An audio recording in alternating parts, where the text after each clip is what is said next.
Ever find yourself scrolling through old photos, a sad song playing in the background, thinking about someone from your past, and then you remember, wait a minute, that relationship was a total disaster. Why on earth do I miss them? If you've ever felt this way, you're not alone and you're definitely not crazy. Today we're diving deep into the psychology behind why we miss people who were never really right for us. Let's get one thing straight. Missing someone doesn't automatically mean you want them back. It doesn't mean you made a mistake by letting them go.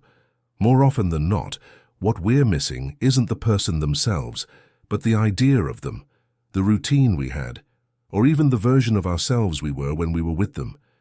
It's a complex emotional cocktail, so let's break it down. First up, the comfort of familiarity.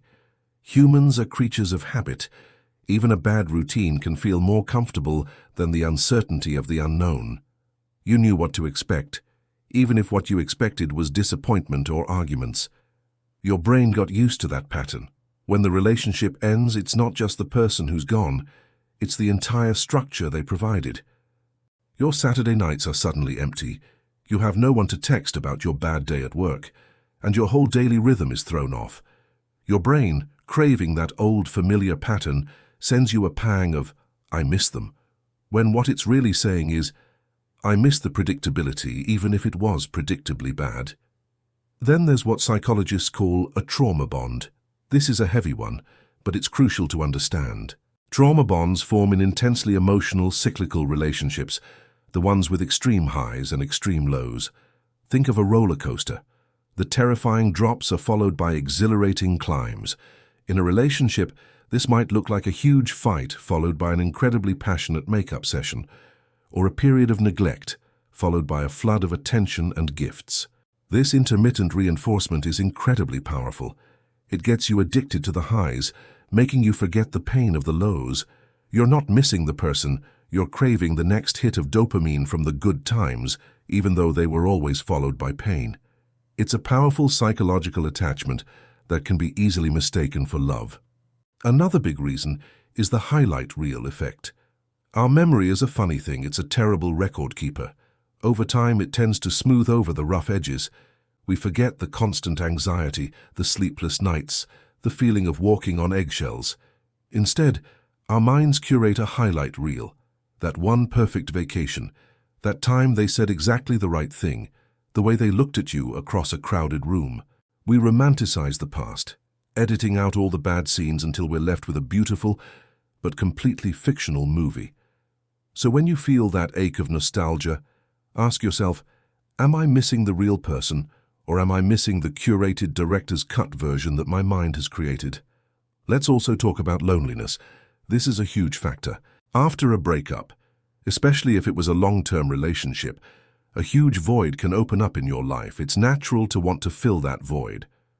And what's the easiest, most immediate way your brain thinks to fill it? With the person who used to be there. The thought of them can feel like a temporary comfort, a band-aid for the sharp sting of being alone. But it's important to recognize this for what it is, a coping mechanism. The real solution isn't to go back to what broke you, but to learn to sit with that discomfort and build a new, fuller life for yourself, one that doesn't depend on someone else for your happiness. And here's a thought. Sometimes you don't miss the person at all. You miss the potential you saw in them. You miss the person you hoped they would become. You invested so much time and energy into this project, believing that if you just loved them enough, or were patient enough, they would finally change into the partner you deserved. When the relationship ends, it feels like a failed investment. You're not mourning the person they were. You're mourning the future that you built up in your head, the one that was never going to happen. It's the death of a dream, and that is a legitimate and painful thing to grieve. So what do you do with all these feelings? First, be kind to yourself. Your feelings are valid. Don't beat yourself up for missing someone. Instead, get curious. When that feeling pops up, ask yourself, what am I really missing right now? Is it them? Or is it the routine? Am I feeling lonely?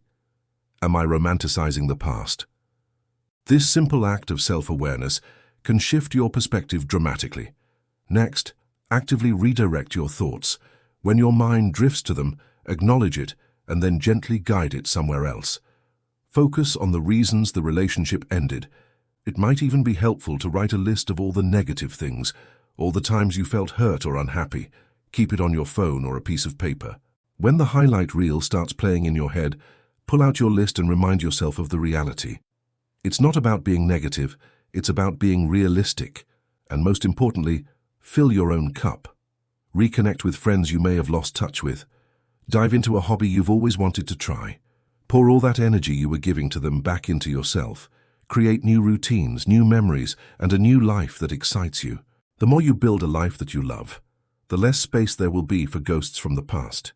You start to realize that the comfort and validation you were seeking from them, you can actually give to yourself. Remember, healing isn't a straight line. There will be good days and bad days.